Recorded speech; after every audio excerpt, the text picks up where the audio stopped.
Good morning बच्चों। आज हम आपका हिंदी व्याकरण में पाठ 11 पढ़ेंगे, लेकिन उससे पहले मैंने यहाँ पर एक पैराग्राफ लिखा है ना। चारू ने डंडे से कच्ची इमली को पेड़ से तोड़ा और नेहा के लिए उन्हें एक टोकरी में रख दिया होना चाहिए था, रख दिया।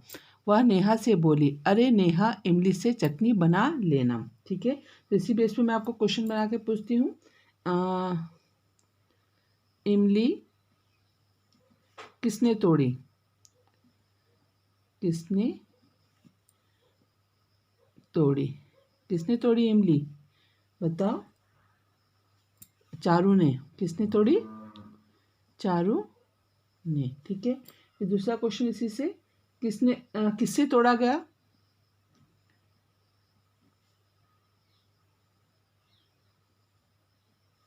तोड़ा, किसे तोड़ा गया? इमली को, है ना। इमली को तोड़ा ना, इमली को। किससे तोड़ा गया? किससे तोड़ा गया? किससे तोड़ा गया? डंडे से। डंडे से, है ना। किसके लिए तोड़ा गया?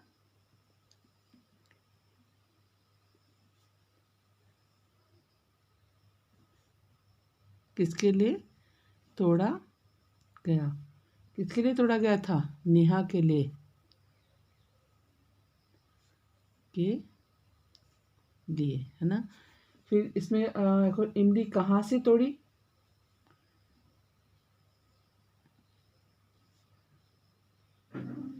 कहाँ से तोड़ी? इमली कहाँ से तोड़ी? कहाँ से तोड़ी? पेड़ से, है ना। पेड़ से तोड़ी गई थी। फिर किसकी चटनी बनेगी? किसकी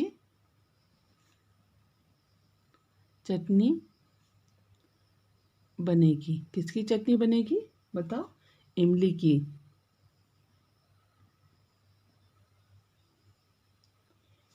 इमली किस में रखी?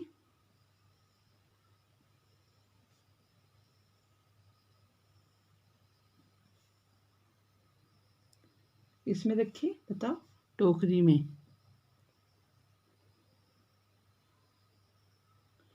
और किसे संबोधित किया गया?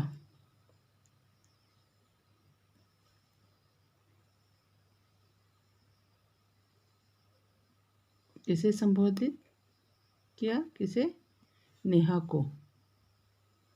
नेहा को, है ना।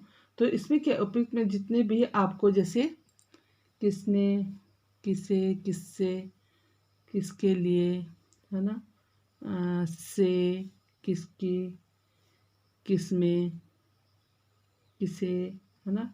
तो उपयुक्त वाक्यों में जो आपकी रेखांकित जो शब्द है संज्ञा सर्वनाम का वाक्य के अन्य शब्दों के से संबंध स्थापित करने का काम कर रहे हैं, है ना। ये शब्द जो होते हैं आपके, है ना, ने, को, से, के लिए, से, इमली, में, को, ये क्या है आपका, है ना। जितने भी शब्द हैं आपके इसमें, है ना, तो ये शब्द जो है आपके किसके संबोधित कर रहे हैं? उपयुक्त वाक्य, जो आपका लिखा हुआ वाक्य है उपयुक्त वाले, है ना। इसमें जो आपके रेखांकित जो शब्द हैं इनको, है ना, संज्ञा सर्वनाम का वाक्य के अन्य शब्दों से संबंध स्थापित करने का ये काम क्या कर रहे हैं? कार्य कर रहे हैं। ऐसे शब्दों को हम क्या कहते हैं? ऐसे शब्दों को हम क्या कहते हैं? कारक कहते हैं। तो आज आपका पाठ क्या है इसमें? कारक। ठीक है, तो कारक की डेफिनेशन क्या हो गई? संज्ञा या सर्वनाम के जिस रूप से, संज्ञा या सर्वनाम के जिस रूप से, जिस रूप से, जिस रूप से क्रिया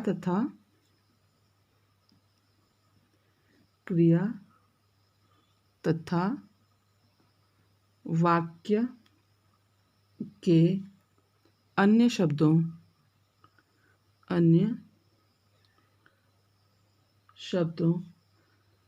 के साथ संबंध ज्ञात हो, उसे कारक कहते हैं, है ना, कारक कहते हैं। ठीक है, अब आपके कारक के जो भेद होते हैं, कारक के भेद, है ना, आपने फिफ्थ में, सिक्स्थ में भी पढ़ते आ रहे हैं, फिफ्थ में पढ़ते आ रहे हैं, सेवन्थ में पढ़ोगे आप। हिंदी में कारक के निम्नलिखित 8 भेद होते हैं। कितने भेद होते हैं आपके?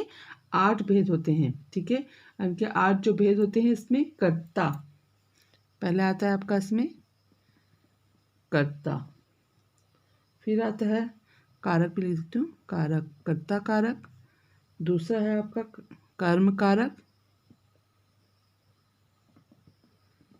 कर्म कारक, तीसरा है इसमें आपका करण कारक,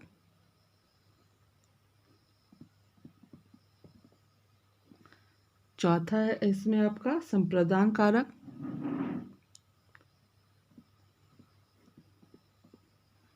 संप्रदान कारक, पांचवा है आपका अपादान कारक, अपादान कारक, है ना, फिर छठा है इसमें आपका संबंध कारक, संबंध कारक, सातवां है इसमें अधिकरण कारक,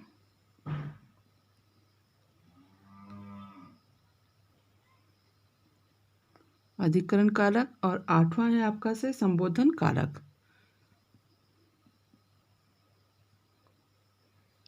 कारक। ठीक है, संबोधन कारक। आगे समझ में, इनके जो कारक जो चिन्ह होते हैं, इनको प्रसक भी कहते हैं, है ना, इनको कारक चिन्ह कहते हैं, प्रसक भी कहते हैं। तो कर्ता का जो प्रसक चिन्ह होता है क्या होता है? ने। तो इसका ने, फिर आपका आता है कर्म का को, है ना, करण का आता है से या द्वारा, जो भी आप लिखना चाहें। संप्रदान का आता है को और के लिए, को और के लिए। अपादान का आता है से। संबंध का आता है का, के,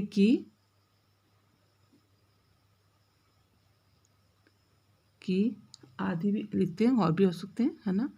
अधिकरण कारक में होता है आपका में और पर। और संबोधन में होता है आपका अरे, ओ और रे। ठीक है, तो ये आपकी क्या है, इनके प्रसक चिन्ह है ये, है ना, आपके जो इसके कारक चिन्हों के लिए। आप इनको अच्छी तरह से याद करोगे तो आपको ये याद हो जाएंगे। मैंने आपको उसमें बताया था तत्पुरुष समास के जो भेद थे उनमें भी मैंने आपका इनको जिक्र कराया था, आपको बताया था मैंने आपको। कर्ता कारक और संबोधन कारक नहीं थे, बाकी जो आपके 6 थे वो उसी के आधार पर आपके क्या थे, तत्पुरुष समास के जो भेद थे वो इस पर आधारित थे, है ना। तो इसको आप याद कर लोगे। कर्ता ने, कर्म को, कर्ण से, संप्रदान को के लिए, अपादान से, संबंध काकी के, अधिकरण में पर, संबोधन अरे, ओ, रे। ठीक है, इनसे आप इसको अच्छी तरह से याद कर सकते हैं, है ना। अब हम पढ़ते हैं इसमें कर्ता कारक। आपका पहला मैंने क्या बोला, आपका कर्ता कारक।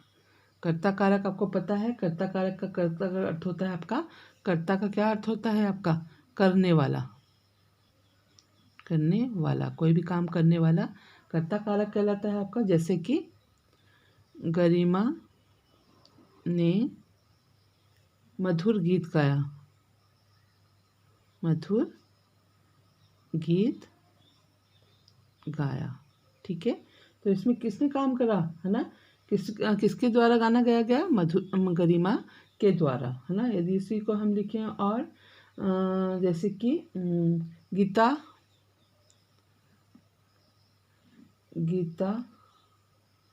फोगाट ने स्वर्ण पदक जीतकर देश का सम्मान बढ़ाया,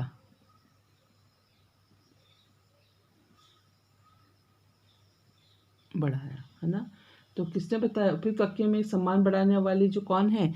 गीता फोगाट है ना। तो अतः यह कर्ता वही है ना, और इसी का ज्ञान करा रहा है कि मतलब कौन करा रहा है, ने। कर्ता कारक का जो प्रसंग क्या होता है, मैंने आपको बताया था, ने होता है। इसकी जो परिभाषा होती है क्या होती है, शब्द के शब्द के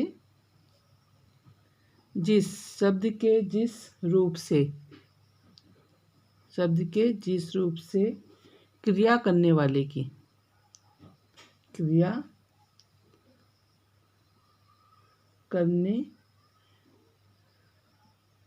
करने वाले का बोध हो,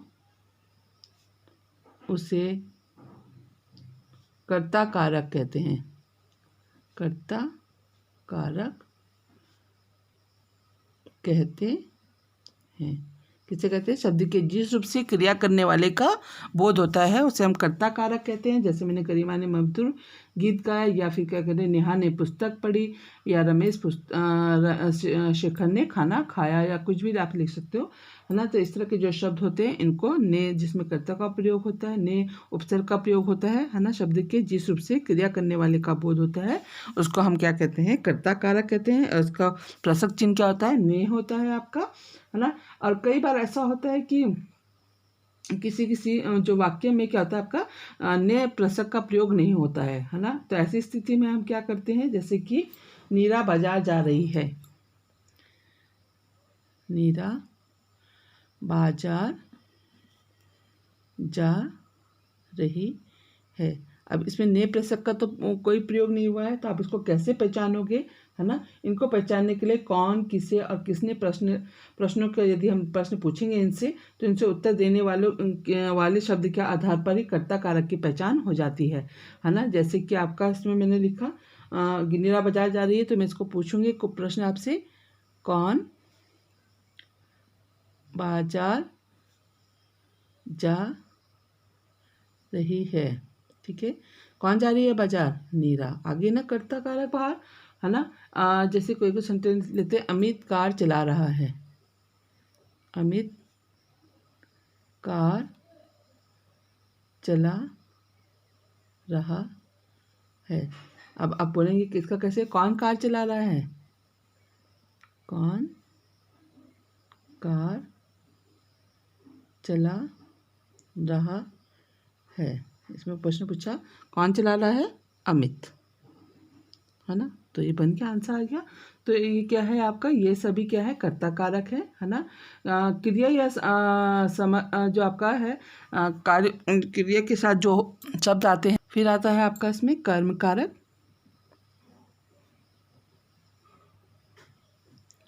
कर्म कारक में जैसे कि आपका लेते हैं डेफिनेशन में अध्यापिका,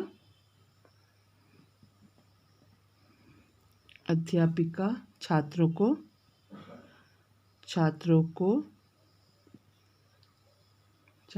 पढ़ा रही है,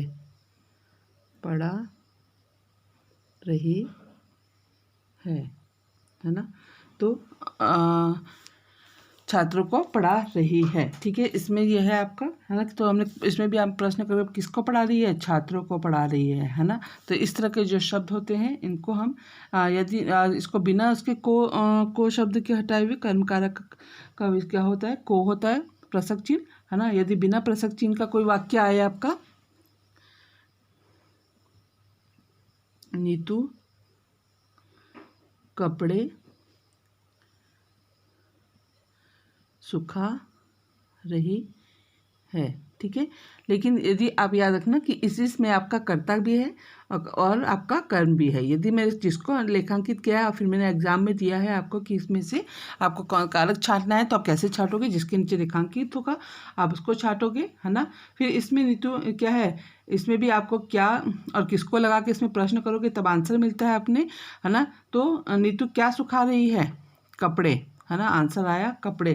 तो वाक्य में कपड़े क्या है, आपका कर्म है ना। सुखा रही है क्रिया है आपका, ठीक है। तो जिस शब्द के जिस रूप से इसकी डेफिनेशन बनेगी, शब्द के जिस रूप से शब्द के जिस रूप पर क्रिया का फल पड़े उसे कर्म कारक कहते हैं।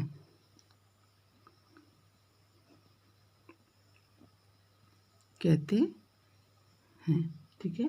शब्द के जिस रूप पर क्रिया का फल पड़े उसे हम कर्म कारक कहते हैं, है ना। कर्म कारक की पहचान के लिए क्रिया के साथ क्या या किसको लगाकर आप प्रश्न करने पर उससे जो उत्तर आता है वही आपका कर्म कारक होता है ना।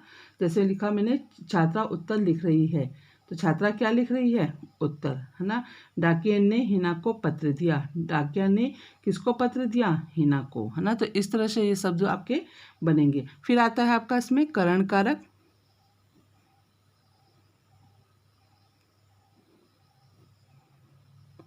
करण कारक में क्या है? जैसे कि आपका माँ कड़छी से दाल डाल रही है ना। क्या लिखा बोला मैंने? माँ कड़छी से दाल डाल रही है, ठीक है। तो कड़छी से डाल रही है इसमें, है ना। दाल डाल रही कड़छी से, तो किससे डाल रही है? कड़छी से। इसका जो करण कारक का जो प्रसक्त चिन्ह होता है क्या होता है आपका? से होता है ना। तो इसमें कर्ता जिस साधन के द्वारा साधन या माध्यम से कार्य करता है उस साधन या माध्यम को हम क्या कहते हैं? करण कारक कहते हैं। इसकी डेफिनेशन क्या हुई? कर्ता जिस साधन से या माध्यम से कार्य करता है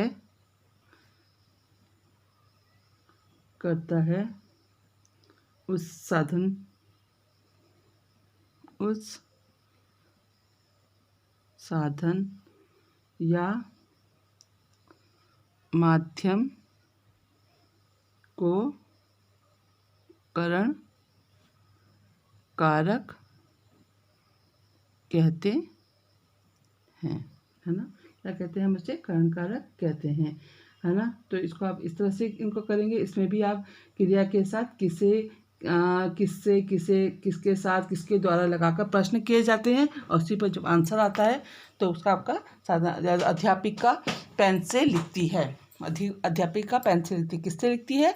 पेन से। किस साधन का प्रयोग कर रही है? पेन का, है ना। या हेमंत ने राष्ट्रपति के हाथों पुरस्कार पाया, है ना। तो हेमंत ने किसके द्वारा पुरस्कार पाया? राष्ट्रपति के द्वारा, है ना। तो मुझे रेलगाड़ी से पठानकोट जाना है ना। तो मुझे पठानकोट किससे जाना है? रेलगाड़ी से। आंसर आ रहा है किस साधन का प्रयोग करा? रेलगाड़ी से, है ना। तो किसके साथ जा रहा है कि कौन से साधन के माध्यम से आप काम कर रहे हैं? अध्यापिका ने कलम के द्वारा हस्ताक्षर किए, है ना। किसके द्वारा हस्ताक्षर किए? कलम के द्वारा। तो इस तरह से आपके ये करण कारक तो हो गए। बाकी के जो बचे हुए आपके कारक है वो आपको नेक्स्ट वीडियो में मैं पढ़ाऊंगी। धन्यवाद। तब तक आप इनकी परिभाषा आप अपनी कॉपी में करेंगे, ठीक है।